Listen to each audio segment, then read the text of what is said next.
Sud Radio, le coup de cœur des libraires. Valérie Expert, Gérard Collard. Alors Gérard, on continue Oui, alors j'adore l'histoire, hein, vous le savez. Oui, Alors, bah oui, il y a oui. des trucs que j'aime bien, mais qui nous apprennent pas forcément grand-chose. Mais alors, j'ai découvert un livre absolument incroyable, qui est un livre, pour moi, un des meilleurs de ce début d'année, qui s'appelle L'Aigle et le Léopard, de Éric Branca, c'est chez Perrin. Alors, quand ça se passe, vous savez, c'est la guerre. D'un côté, vous avez les Français qui sont collabos, plutôt fachos, et puis vous avez les Anglais qui sont, voilà, à la liberté, les résistants et tout. Et là, il va nous rappeler quelque chose qu'on a supprimé un peu, c'est qu'en Angleterre, avant la guerre, il y avait une énorme partie de l'aristocratie et des élites qui étaient plutôt favorables au nazisme et Oui, à Adolf Hitler. bien sûr. Alors, les plus représentatifs, c'était le duc et la duchesse de Windsor, qu'on a découvert maintenant. On a découvert qu'elle est, pour ainsi Oui, dire, une agent oui, des nazis, des hein, nazis, puisqu'elle était ouais. très copine, c'est le moins qu'on puisse dire, avec Ribbentrop.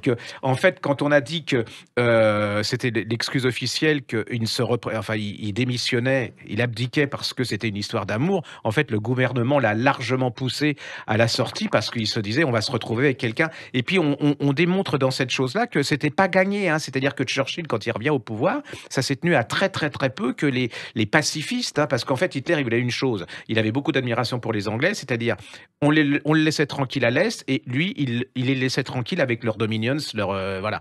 Et vous allez voir comment, Ouais. dans cette aristocratie, mais alors en plus, mais à tous les niveaux, c'est-à-dire que le directeur de la Banque d'Angleterre, par exemple, était un pro-nazi, voilà. Affirmé Ah bah oui, absolument, parce et qu'économiquement, ils disaient c'est affiché. plutôt notre intérêt. Vous allez découvrir des choses absolument extraordinaires enfin, pour moi, c'est rempli de révélations. Et c'est vrai que la stature de Churchill, comme celle de De Gaulle, a caché tout ça. Et alors, vous allez voir, mais c'est les fameuses sœurs Mitford, hein, comment Oui, oui, celle qui oui, était complètement bien en sûr, qui était adoration devant Hitler et qui va Hitler. se suicider le jour de la guerre, de la déclaration de la guerre. C'est un livre, à mon avis, très très important parce que c'est un peu comme le chagrin et la pitié. Vous savez, le chagrin et la pitié, ça Oui, a oui, révélé plein de choses c'est ça. qu'on cachait. Et là, ça découvre une partie de la société de l'establishment anglais, mais c'était pas que l'aristocratie, hein, c'était à tous les niveaux où les gens se disaient, bah, peut-être que même les travaillistes et certains syndicalistes étaient plutôt pro-nazis en disant, bah, c'est peut-être la solution à ce qui se passe, c'était anticapitaliste. C'est fou, Vraiment, hein. allez-y, c'est hyper bien Mais c'est un écrit. essai. Oui, oui, c'est un essai, mais une fois que vous êtes dedans, vous lâchez pas parce que vous dites, oh non, c'est pas possible, et ça, et je savais pas, et ça se lit, mais vraiment incroyablement bien. Ouais. C'est vraiment, pour moi, c'était Donc redites le alors, nom. pour moi, ça s'appelle L'Aigle et le Léopard.